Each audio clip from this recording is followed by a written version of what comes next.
اندر، دماغوں کے اندر، ذہنوں کے اندر یہ ایک انقلاب پیدا کیا جا رہا تھا۔ 13 سالہ زندگی خاموشی میں نہیں بسر ہو گئی تھی، بلکہ اس تربیت میں بسر ہوئی تھی کہ اس انقلاب کے متعلق ذہنوں کو، قلوب کو تیار کیا جائے۔ اور جب یہ چیز یہاں تک پہنچ گئی تھی تو اس کے بعد مدینہ کی فضا اس کے لیے زیادہ سازگار تھی، وہاں ہجرت کی اور یہ انقلاب وہاں نمودار ہوا۔ دوسرے ہی سال بدر کا جنگ میدان، اب آئیے انقلاب کی طرف۔ پچھلی صورت میں آخری آیات جو ہیں، ھذا نذیر من النذر الاولی، یہ تنبیہ ہے رسول، ان کو کہہ دو کہ اگر یہ اپنی اس غلط روش سے باز نہ آئے اور انہوں نے اس حق کے راستے میں اسی طرح سے رکاوٹیں ڈالی تو پھر ہمارا قانون مکافات عمل آئے گا، وہ الساعۃ آئے گی۔ یہ تنبیہ کر دو، یہ وارننگ دے دو ان کو، ممکن ہے اب بھی یہ باز آ جائے اس سے، نہ آئے تو پھر ان سے کہہ دو کہ ازفت الازفۃ، یہ پچھلی صورت کی 57 آیت ہے، 57 کی آیت، کہ وہ پھر آنے والا انقلاب آ جائے گا اور لیس لہا من دون اللہ کاشفہ، کوئی اسے روک نہیں سکے گا۔ اس تسلسل میں ذرا آؤ نا آگے، اور پھر کس انداز سے ہے، افمن ھذا الحدیث تعجبون، تم یہ کہتے ہو، تمہیں حیرت ہوتی ہے کہ صاحب ہم اتنی بڑی قوتوں کے مالک اور یہ کیا کہہ رہے ہیں، مٹھی بھر جماعت بے سر و سامان یہ ہوگا۔ آپ کو یاد ہے میں نے پچھلی دفعہ یہ آیتیں آئی تھی، وَتَضْحَكُونَ وَمَا تَبْكُونَ، یہ اس پہ ہنستے ہیں جو تو کہتا ہے کہ تم تباہ ہو جاؤ گے، ہنستے ہیں، ان سے کہو کہ روتے کیوں نہیں ہو۔ کیا بات ہے بات کہنے کی۔ وَأَنْتُمْ صَامِدُونَ، تم غافل ہو، بے خبر ہو کہ تمہاری یہ غلط روش جو ہے تمہیں کس تباہی تک پہنچا رہی ہے۔ یہ پچھلی سورت کی آخری آیات ہیں، وہی ازفت الازفہ، وہ قریب آ پہنچی ہے، وہ آنے والی گھڑی جو تھی تمہارے کی۔ اقتربت الساعۃ، یہ آ گئی یہاں سے سورت القمر کی پہلی آیت، انقلاب کی گھڑی پہنچ گئی سر کے اوپر تمہارے، آ گئی جس کے متعلق ہم کہتے تھے۔ نتیجہ اس کا وانشق القمر، قمر عہد جاہلیت میں عربوں کے جھنڈے کا نشان تھا۔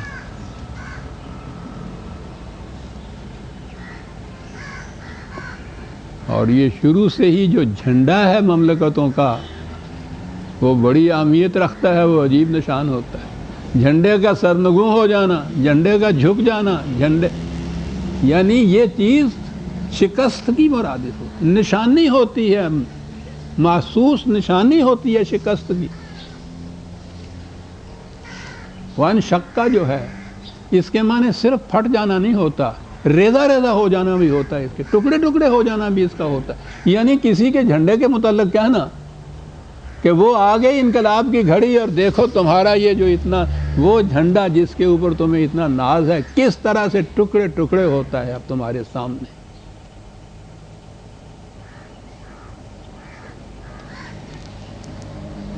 بدر کے میدان میں تھوڑے ہی عرصے کے بعد یہ جھنڈا پھر سرنگوئی نہیں ہوا، واقعی ریزہ ریزہ ہو گیا۔ اس کے بعد 7 سال کی جتنی جنگیں ہوئی ہیں ان تمام میں اس کی تو ایک دھجی باقی نہیں رہی تھی سر۔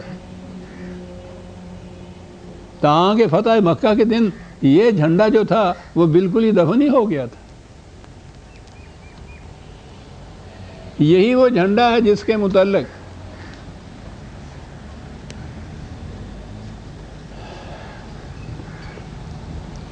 یہاں تو یہ کہا ہے کہ وہ پھٹ گیا جھنڈا، وہ ٹکڑے ٹکڑے ہو گیا، ریزہ ریزہ ہو گیا، آ گیا وہ انقلاب کی گھڑی۔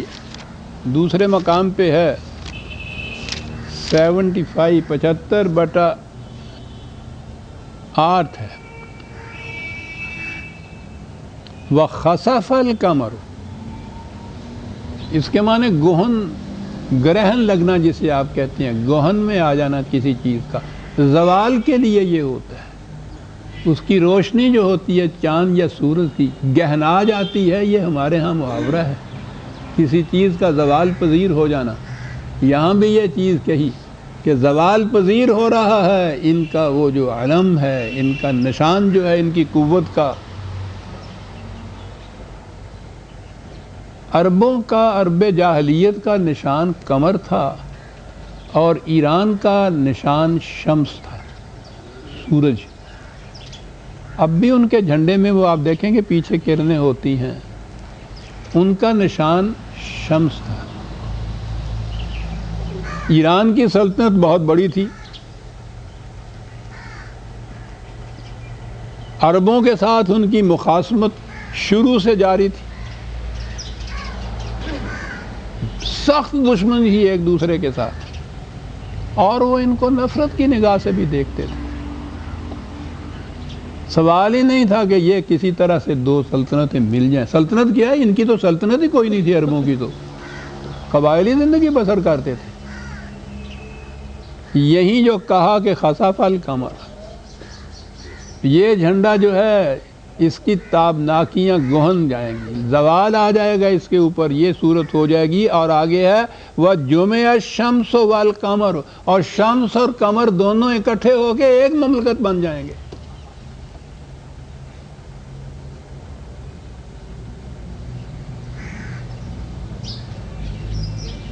یہ کچھ کہا جا رہا تھا مدنی زندگی کی ابتدا میں ہی۔ اقتربت الساعۃ وانشق القمر،